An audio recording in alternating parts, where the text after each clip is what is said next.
इसके अंदर आप लोग वोटों का इस्तेमाल करें।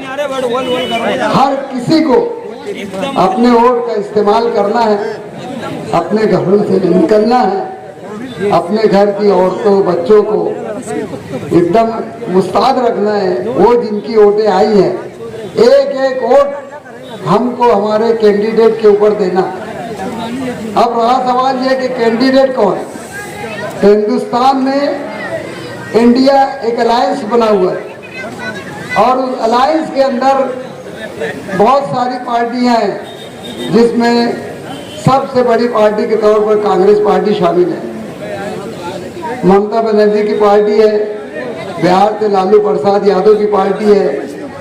इस तरीके के वो तमाम पार्टियां, एनसीपी वगैरह है महाराष्ट्र के अंदर, ऐसी तमाम समाजवादी पार्टी है। ये तमाम पार्टियों ने एक प्लेटफॉर्म बढ़ाकर इंडिया नाम से अपना पार्टी का वजूद किया है और उसी के ऊपर वो तमाम लोग लड़ रहे हैं। जहाँ जिसकी जैसी ताकत है वहाँ पर वैसे उम्मीदवार दिए जा रहे हैं। लेकिन अफसोस इस बात का है, हमको इस बात का कर्ज है कि इन तमाम सेकुलर ताकतों ने जो अपने आप को नाम नया सेकुलर ताकतें, अपने आप को ये सोकाल सेकुलर ताकतें कहती है, इन्होंने जब हिंदुस्तान के अंदर अपनी अपनी स्टेट्स के अंदर अपने कैंडिडेट देना शुरू किए तो इन्होंने एमआईएम पार्टी को इसके अंदर शामिल नहीं किया। उनका बोलना है कि एमआईएम पार्टी वोटों को तकसीम करती है, ये फिरका परस्त पार्टी है।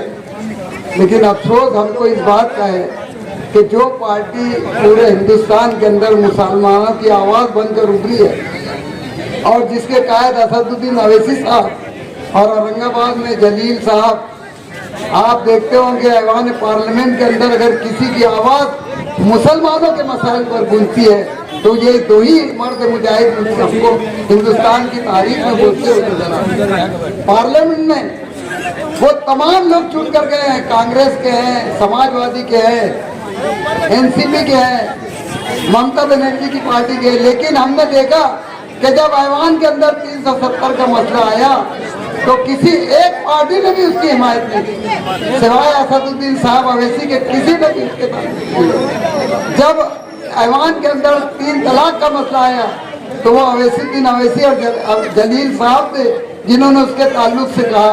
और आज जो मुल्क के अंदर जो हालात चल रहे हैं और अब जो इलेक्शन होने जा रहा है जिसके ताल्लुक से कहा जा रहा है कि ये इलेक्शन हिंदुस्तान की तारीख का, अगर हम कहीं चूक जाते हैं और गलती से भी ये फिस्ताई ताकत बीजेपी अगर बरसरे इख्तियार आती है तो ये हिंदुस्तान की तारीख का आखिरी इलेक्शन होगा। ऐसा ये मैं नहीं, हिंदुस्तान के हमारे तमाम नामवर उलमाए कराम, तमाम सियासतदान, तमाम लोग जहां लोग ये बात कर रहे हैं कि अगर अब हम चूके और कभी वापस बीजेपी बरसरे इख्तियार आ गई, जैसे कि उनका नारा है कि अब की बार 400 के पार, तो उनका ये इरादा है कि अब की वो तमाम उन कवानीन में तरमीम कर देंगी जो हमारे न सिर्फ मुसलमानों के ताल्लुक से है बल्कि उन दबे कुचले लोगों के भी ताल्लुक से है। ये बाबा साहेब अम्बेडकर के आइन को तब्दील कर देंगे, ये तमाम उन दस्तूर की असासी बुनियादों को खत्म कर देंगे जिसकी बिना पर हिंदुस्तान आज जिंदा है। इसीलिए हमने आज के प्रोग्राम का नाम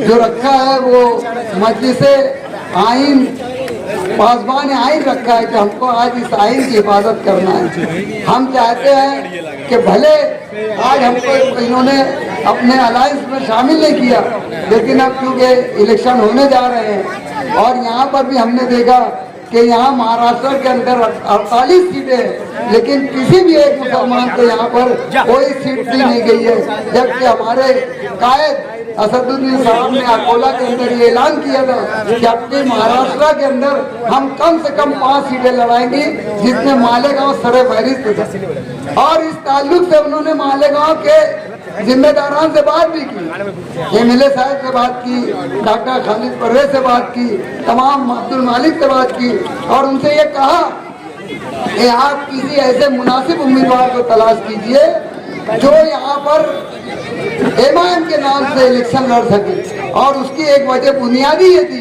कि मालेगांव महाराष्ट्र की ऐसी एक जगह है, कॉन्स्टिट्यूएंसी है, जहाँ पर यहाँ इमाम के उम्मीदवार चुनकर आए हैं। यहाँ से करीब धुलिया शहर में वहाँ भी अपने फारूक शाह, डॉक्टर फारूक शाह इमाम की सीट पर चुनकर आए।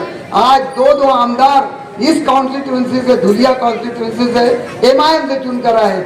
अगर इनकी वोटों को यकजा कर ली जाए तो ये 2.25 लाख वोट होती है। यहाँ पर जो कांग्रेस पार्टी है, यहाँ पर जो एनसीपी है, साबिक जो एनसीपी के यहाँ पर कैंडिडेट थे, जब उन्होंने इलेक्शन लड़ा था उनको भी 70-75 हज़ार वोट मिली थी।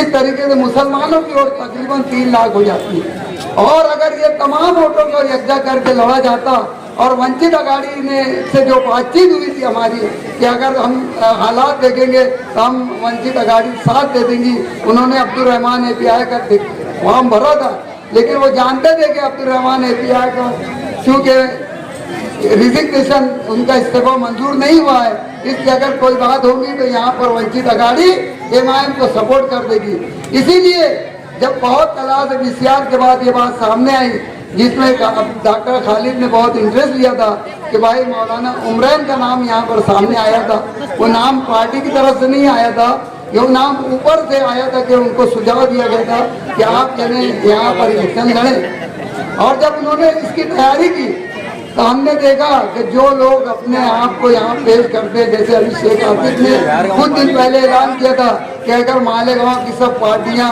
तमाम लीडर मेरे पास आकर बोले और वो कहे तो मैं भी यहाँ इलेक्शन लड़ूंगा, लेकिन जब मौलाना उमरैन की बात आई तो यही शेख आसिफ साहब के तेवर बदल गए। और आपने देखा कि मौलाना उमरैन बहुत हद तक तैयार हो चुके थे लड़ने के लिए। उनको ये बताया गया था कि इस तरीके से मालेगांव की वोटों का तवाजुन है और इस तरीके से धुलिया में वोटे हैं, इस तरीके से डोडाचा में वोटे हैं, यहाँ से अपने सटाना में वोटे हैं। इन तमाम वोटों में मुसलमानों और वंचित को जोड़ लिया जाए तो तकरीबन 6-7 लाख वोटें होती थी। लेकिन आप लोगों ने देखा और तकरीबन तमाम लोगों को ये बात मालूम है कि बाद में मौलाना उमरैन साहब ने अपना जो उम्मीदवारी का इरादा था वो उन्होंने तहकूब कर दिया। उन्होंने ये कह दिया कि अब मैं इलेक्शन अभी नहीं लड़ूंगा, जब वो तैयार थे। अब उन्होंने किसके बोलने पर इलेक्शन वो नहीं लड़ा ये आप लोग बखूबी जानते हैं, मैं किसी का नाम लेना होना नहीं जानता। बहरहाल जब ये मामला आए और आज इलेक्शन का जब हम नॉमिनेशन वगैरह का देखते हैं, सब तमाम स्क्रूटनी के बाद, तो हमारे सामने उम्मीदवार क्या रह गए? कोई नहीं। एक बीजेपी है और एक कांग्रेस पार्टी है, बाकी तो सब आज़ाद उम्मीदवार भर दिए हैं। वो API का फॉर्म मंसूब हो गया, उसका रद्द हो गया, अब मुकाबला इनमें है। अब ऐसे हालात में जहाँ पर हमको वोट देना लाजमी है और हमारे उलमा कराम इस बात पर बहुत जोर दे रहे हैं कि तुमको वोट देना ही देना, तो अब ऐसे नागजीर हालात में जहाँ वोट तो दे सकते, अगर हमने वोट नहीं दिया तो इसका मतलब इनडायरेक्ट हमने बीजेपी और व्यवसायी ताकत को सपोर्ट कर दिया। इसलिए हमें अपने वोट का इस्तेमाल करना है। और जैसा कि हमारे लोग सब बोलते आ रहे हैं कि जब 2 बुराइयां हों, तो अहवलीन बल्लातीन कहते हैं, अगर 2 बलाएं हों तो उसमें से एक बला चुन लेना चाहिए जो छोटी हो।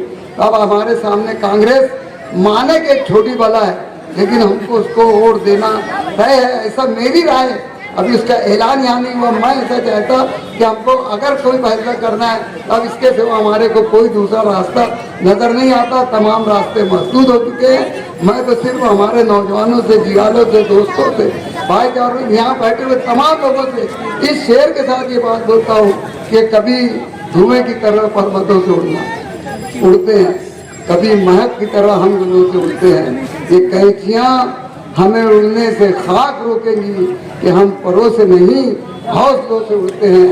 और बोलकर मैं अपनी बात खत्म करता हूँ।